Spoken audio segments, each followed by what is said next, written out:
Donc cette étude que je vais vous présenter a été, on m'a demandé de la faire par une femme qui est aux Nations Unies, en fait par UN Women, qui est une organisation, l'organisation des femmes de l'ONU.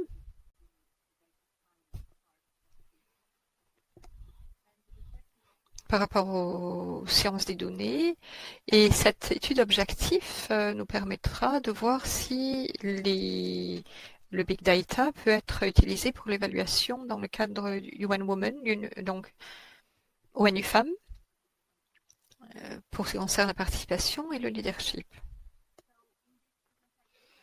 Dans cette présentation, je vais parler exactement de ce qu'est le big data et comment il peut être utilisé pour l'évaluation, voir si certaines sources peuvent utiliser pour évaluer la participation et le leadership des femmes, aussi les risques et les challenges, les défis dans ces domaines-là, aussi quelques conclusions et recommandations pour finir.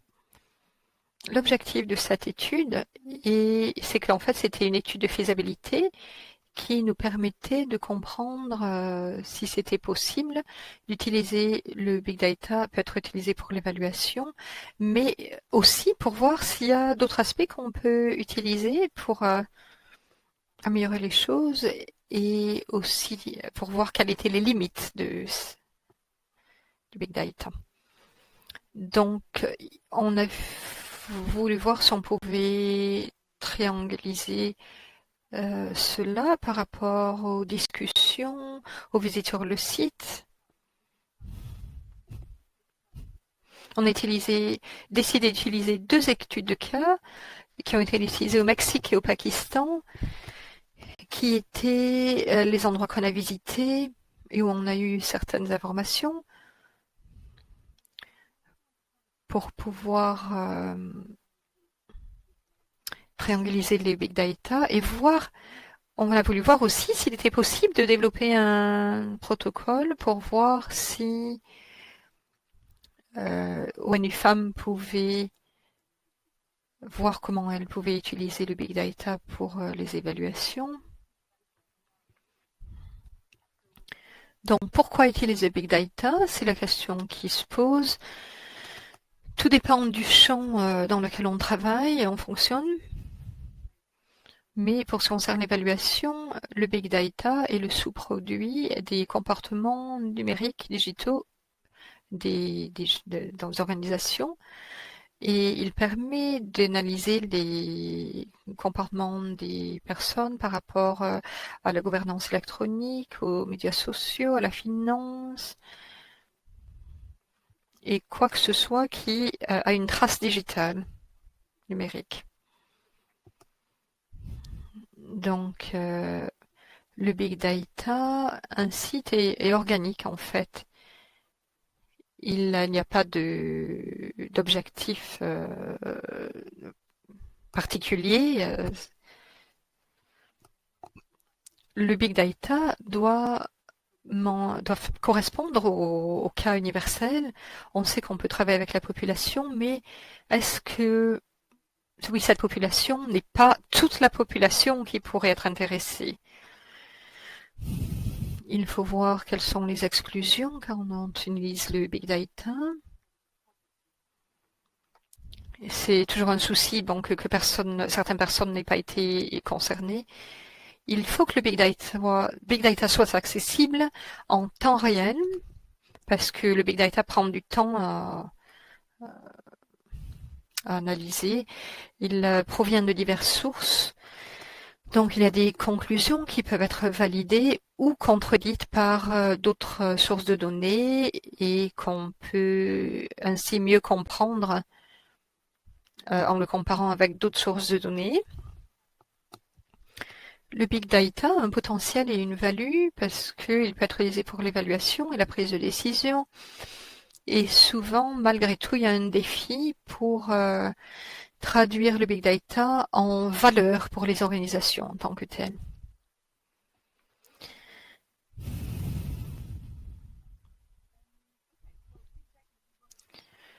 le big data est en train d'émerger comme source pour l'évaluation parce qu'il peut être utilisé pour identifier les grandes tendances à grande échelle et aussi pour prévoir les résultats d'une intervention et pour comprendre si et comment les explications peuvent être produites. Quelles sont les sources de big données que vous utilisez? Donc, on s'est concentré sur les données des médias sociaux que vous voyez ici, Twitter, Facebook, WhatsApp, les données des radios, données des nouvelles. Et ceux-ci sont disponibles en ligne sur le site de ONU Femmes, où on a présenté le pour et les contre de ces sources-là pour l'évaluation. Et en fait, on a vu que Twitter est une source très importante pour ce qui concerne la participation politique, pour partager des informations avec d'autres de façon rapide, alors que Facebook n'est pas aussi bon. Il y a des interactions plus longues avec Facebook, des opinions plus approfondies, mais pour ce qui concerne, oui, donc dans les réseaux d'amitié. On a eu des défis techniques pour obtenir ces informations, pour API, parce qu'il n'est pas aussi disponible, il n'est pas aussi accessible. On a analysé les données de radio. Il est disponible pour l'évaluation, mais il nécessite un peu plus de temps pour préparer la technologie qui nous permettra d'enregistrer les données, par exemple au Mexique et au Pakistan. Les données de radio n'étaient pas enregistrées de façon systématique, donc ça nous a pris un petit peu plus que le temps qu'on avait disponible dans le cadre de ce projet.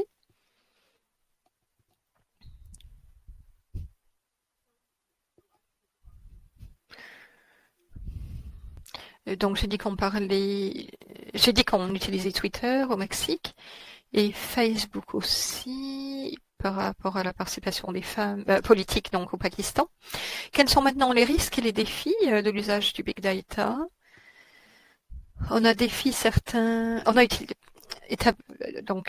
analysé certains défis qui ont affecté nos conclusions par rapport à l'évaluation sur la base du sexe.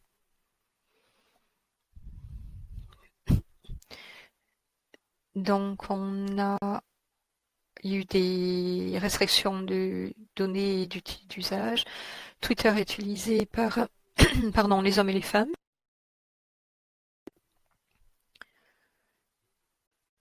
Ceci nous a mené à des représentations dans le cadre de nos travail. On a aussi des astrets restreints. Certaines personnes n'utilisent pas les médias sociaux. Et on ne peut pas toujours l'utiliser sur les plateformes interactives d'évaluation. Il y a des problèmes d'appartenance, de contrôle. Par exemple, dans les situations de violence domestique, violence familiale, l'autre partenaire peut contrôler cela et peut-être qu'elles se sentent pas à l'aise, les personnes concernées, pour l'utiliser par crainte d'être surveillées par le partenaire. Il y a aussi un sexisme ambiant, la misogynie perçue sur les médias sociaux, dont les menaces contre les femmes, plusieurs types de menaces. C'est seulement perçu en tant que tel par rapport aux attitudes et aux comportements qui sont prévalents dans un environnement négatif, même si ces choses ne sont pas dirigées, adressées à elles personnellement. Donc, certaines personnes passent d'une plateforme à l'autre avec le temps. Donc, les données qu'on peut obtenir sur une certaine période sont différentes, non seulement, oui, donc à cause de la plateforme elle-même, Par exemple, ce que vous voulez faire avec vos amis, il y a diverses questions qui sont posées et on ne peut pas toujours partager par rapport à ces questions. Il y a aussi des questions de confidentialité et des questions éthiques dont on a dû tenir compte. Et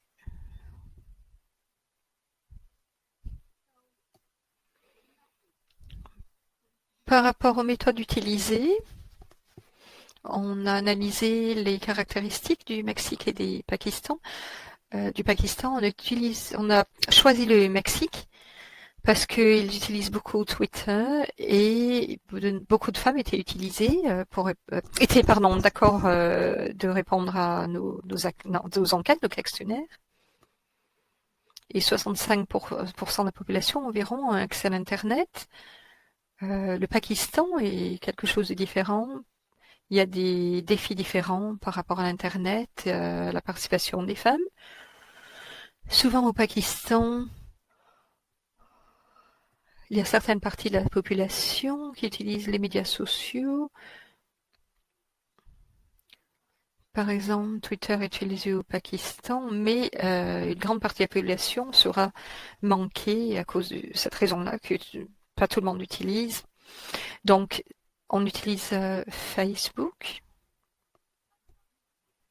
On a dit tout à l'heure qu'il y a des problèmes par rapport aux posts qui sont publiés sur Facebook. Donc, on a voulu voir ce que Facebook pouvait nous indiquer. On a sélectionné les études de cas, donc on a révisé les sources de données potentielles. Ensuite, on a effectué des analyses des données. Par rapport à la méthode de l'usage du Big Data pour l'évaluation, on a essayé de décrire le plus complètement possible. Les évaluateurs pourraient utiliser le Big Data. Ce qui est important, premièrement, c'est de comprendre ce qu'on peut obtenir de ces données, mais on ne sait pas toujours où commencer. Certains hashtags, certains mots-clés sont utilisés par certaines personnes, mais il faut savoir où ils sont exactement. En une première étape, il faut pouvoir mesurer, évaluer les hashtags. Donc, savoir quel hashtag les femmes au Mexique utilisent. On a analysé la chose depuis 2013 et on a vu où exactement étaient ces hashtags. Donc, toutes les personnes au Mexique utilisaient ce hashtag, un hashtag précis. On a vu exactement quelles expressions étaient le plus utilisées dans ces hashtags et les hashtags qui sont liés à ceux-ci.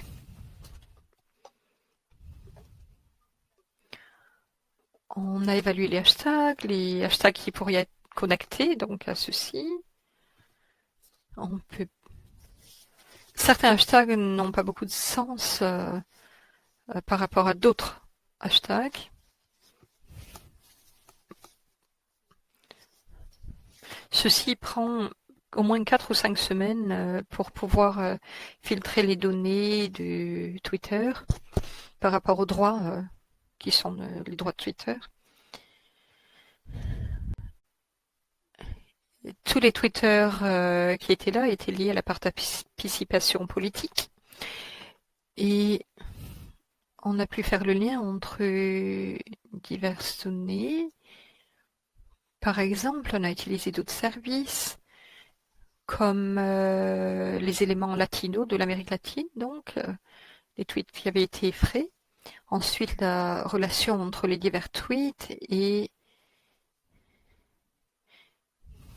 on a fait donc ce travail à un niveau assez élevé pour ne pas entrer trop dans le détail, mais pour essayer de comprendre ce qu'on devait faire pour effectuer cette analyse de façon effective, efficace.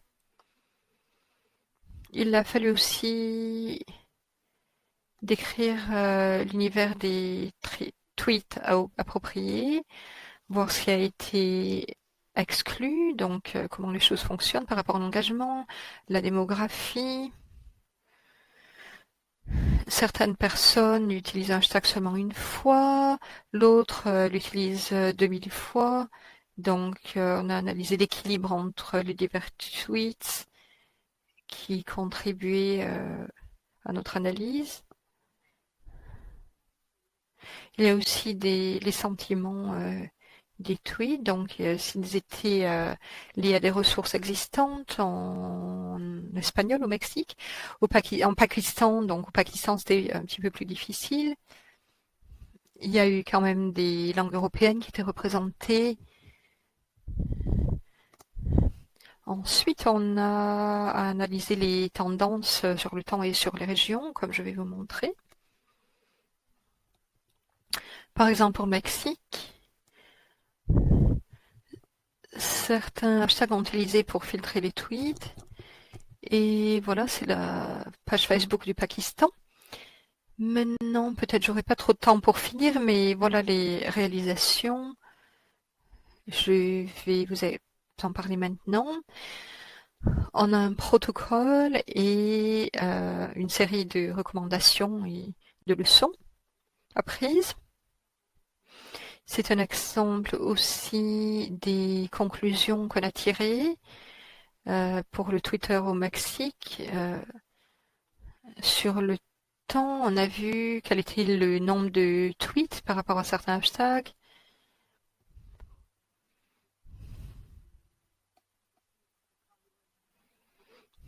Donc, vous voyez, les tweets en bleu étaient prédominants. Donc, il y avait des campagnes contre, donc pour la lutte contre le sexisme. Même si ce n'était pas des hashtags, ça a été promu par ONU Femmes, cette organisation. Les femmes au Parlement, les femmes qui luttaient pour l'égalité des sexes, utilisaient ces hashtags. Il y avait un autre hashtag, des Borsel Paso. Il y a une campagne par rapport à la Journée internationale des femmes en 2015, internationale des femmes. Claudia, excusez-moi de vous interrompre. Je vais vous demander de résumer, parce qu'on a une seule minute maintenant qui nous reste. Pour les participants, les présentations seront disponibles sans tarder. Je regrette beaucoup, Claudia, de vous interrompre, mais voilà, je vous donne la parole. Vous n'avez qu'une minute. Comme je n'ai qu'une minute, je vais vous montrer. Donc, j'ai précédemment montré les tendances et maintenant je vais vous montrer ce qui concerne l'aspect géographique, les tendances géographiques et le nombre de tweets sur les diverses régions du Mexique en 2017. Et finalement, on a appris certaines leçons par rapport aux analyses qui ont été effectuées. Je vais résumer ces leçons maintenant.